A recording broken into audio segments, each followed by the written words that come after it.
अस्सलाम वालेकुम पाकिस्तान। मैं मलिक असलान नवान बड़ी खबरों के साथ आपकी खिदमत में एक दफ़ा फिर हाजिर हूँ। अदालती कार्रवाइयाँ चल रही हैं, अदालतों के फैसले आ रहे हैं, कुछ अच्छे कुछ बुरे। एक पार्टी के अकॉर्डिंग वो फैसले अच्छे हैं, दूसरी पार्टी के अकॉर्डिंग वो फैसले बुरे हैं। मुझे इन तमाम तर वाक़यात पर आज रोशनी डालनी है, और ना सिर्फ रोशनी डालनी है बल्कि कुछ माजी की तल्ख हक़ाइक़ भी मुझे आपके साथ शेयर करनी है। जो मियां नवाज शरीफ साहब का जलसा हुआ, उस पे कुछ लोगों की रिजर्वेशंस हैं, वो भी आपसे डिस्कस करेंगे। ना सिर्फ ये आपसे डिस्कस करेंगे, इसके साथ बहुत अहम बातें हैं जो आज के वीलॉग में मुझे आपसे डिस्कस करनी है। तो बगैर आपका कीमती वक्त ज़ाया किए, सबसे पहली बात है, जो अदालती कार्रवाइयाँ चल रही हैं इसके दो फ्रेजेस हैं। पहला फ्रेज जो इमरान खान के ऊपर फर्द जुर्म लग रही है, फर्द जुर्म किस बात पर लग रही है, उसका जुर्म क्या है, वो तमाम तरह हक़ाइक़ मैं आपके साथ शेयर करूँगा। और उसके बाद अदालती जो अहकामात हैं, जो सिक्के का दूसरा रुख है, मैं आपके साथ वो भी शेयर करूँगा। देखें, इमरान खान पर साइफर केस में जो लगे चार्जशीट है, उसके जो चंद चीदा नुकात हैं वो मैं आपके साथ शेयर करने जा रहा हूँ कि बतौर वज़ीर आज़म साइफर को गैर कानूनी तौर पर अपने पास रखा, सीक्रेट दस्तावेजात को गलत तरीके से इस्तेमाल किया। साइफर पाकिस्तान और अमेरिका के दरमियान इंतहाई खुफिया दस्तावेज थीं। सवाल तो ये है कि ये दस्तावेज खुफिया थीं, तो पहले बात तो ये आई थी या नहीं आई थी, लेकिन चले, सूरज को चिराग कौन दिखाए।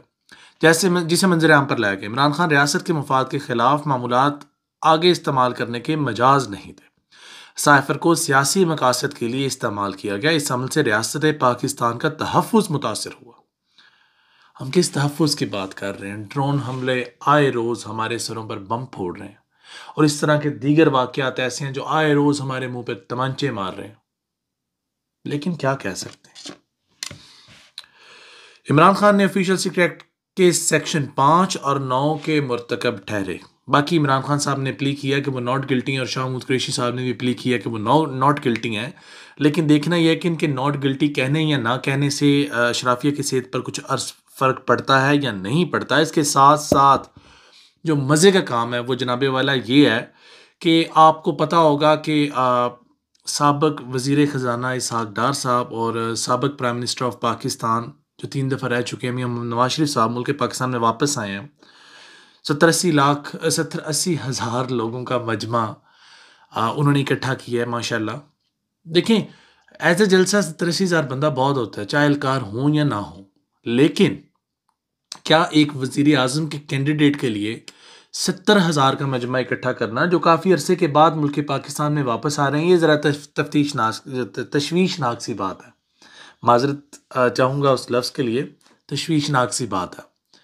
अल्फाज भी साथ नहीं दे रहे हैं कि अगर आप एक MP या MNA का कैंडिडेट हो, उसके लिए तो 80,000 90,000 वोट मैटर करता है एक MNA और MPA की सीट लेने के लिए। प्राइम मिनिस्टरशिप का क्राइटेरिया 70-80 हज़ार नहीं, ऑल्दो कि जलसा ज़बरदस्त था, 70-80 हज़ार के हिसाब से बहुत आवाम होती है।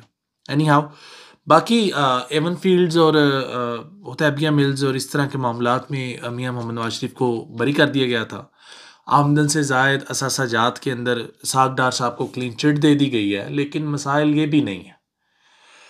अभी मसाइल ये हैं कि आज का दिन, चूँकि मैं अभी अपनी स्टडी नहीं कर सका, और जब ये वीलॉग अपलोड हो रहा है तो ये थोड़ा लेट अपलोड होगा शायद, तो मुमकिन तौर पर मियां मोहम्मद नवाज शरीफ की गिरफ्तारी मुतवक्का थी, चूँकि उनको राहदारी ज़मानत मिली हुई थी। राहदारी ज़मानत का मतलब है कि वॉलंटरली वो अपने आप को गिरफ्तार करेंगे। 4 साल से वो भागे हुए थे, वो अपनी गिरफ्तारी को अमल में खुद लाएंगे। वो नहीं चाहते कि उनको हथकड़ियाँ पहना कर घसीट कर लेकर जाए, वो ये चाहते हैं कि वो खुद अदालत के सामने आके सरेंडर करें।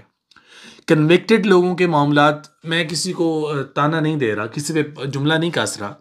जब आप कन्विक्टेड होते हैं, कन्विक्टेड के लिए टर्म्स अदालत की कुछ और इस्तेमाल होती हैं, और जब आप अंडर ट्रायल होते हैं, जब आप पर कोई चार्जशीट नहीं लगी होती, आपको सज़ा नहीं सुनाई गई होती, तब आपके मामलात किसी और तरीके से डील किए जाते हैं। लेकिन any how, what's done is done. This is